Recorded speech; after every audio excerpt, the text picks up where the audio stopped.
Hi everyone, so this is my review on Angel Arias by Marrianne de Pierres. This is the second book in the Night Creatures trilogy, the sequel to Burn Bright. It's getting released on October 3rd, published by Random House Australia. And this is the uncorrected proof manuscript copy, and it was sent to me by the lovely folk at Random House. Marrianne herself sent me an email and asked if I wanted an early copy, and I'm like, yes please! So thank you so much, Marrianne, and to everyone at Random House, thanks! And I loved this book. I really did. I'm quite a big fan of this series and an advocate for it to get its international publication, which I really hope happens soon. I'll put relevant links to that in the doobly-doo in my pants. So yes, I did love Burn Bright and I enjoyed the sequel just as much, so 5 stars out of 5 stars. I can't say too much about the plot synopsis because many people still haven't been able to get their hands on Burn Bright, so I don't want to give too much away, but as opposed to taking place on Ixion, which is the island of perpetual night and partying, which is featured in Burn Bright, this sees our heroine, Retra/Naif, returning to her home island of Grave to try and make connections between Ixion and Grave, and the fact that there could be allegiances going on between the two islands, even though they're complete counter-opposites of one another.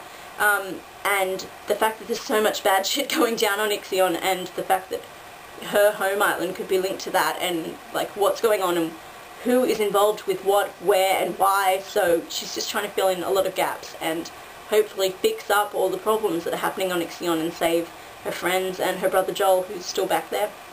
So yeah, what I really love about this series is the ambiguity of it, like the fact that the mythology in itself is quite open-ended. I mean, I don't know if I'm just missing a lot of information and details, but I myself could not tell you exactly what the night creatures are. I couldn't tell you exactly what Lenore and the leaders on Ixion, exactly what kind of breed or species they are entirely, and what their connection is to the night creatures. And I also don't really have a clear vision in my head of the geography of this kind of universe, like where each island is and how they're all laid out and that kind of thing.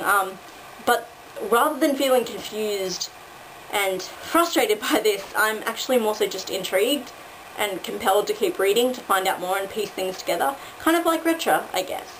Although I would hope she knows a little bit more about the geography and things. But yeah, I mean, I just find it really fascinating how open-ended things seem.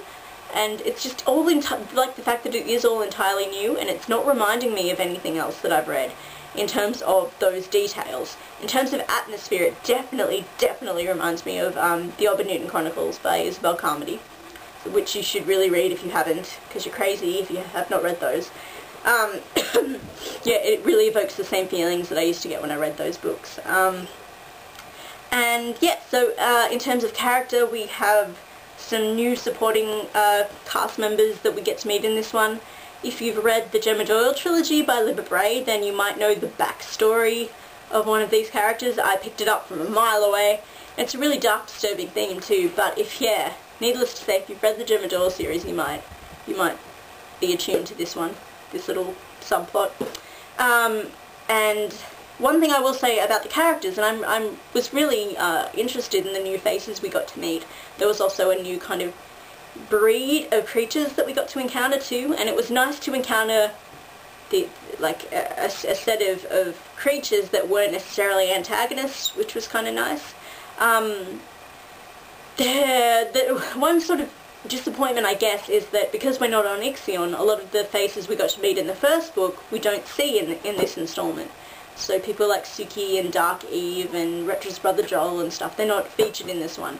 They're mentioned throughout, but we don't get to see them. And in particular the character of Lenore, and he is one of the reasons especially why this series also reminds me of Melissa Marr's Wicked Lovely series, because the character of Lenore really harks back to Neil and Ariel in those books for me.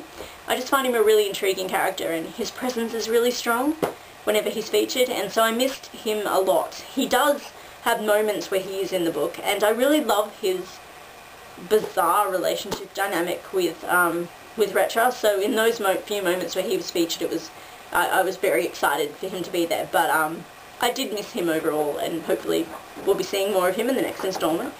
But I really like Retra as a protagonist, and her narrative voice is very strong.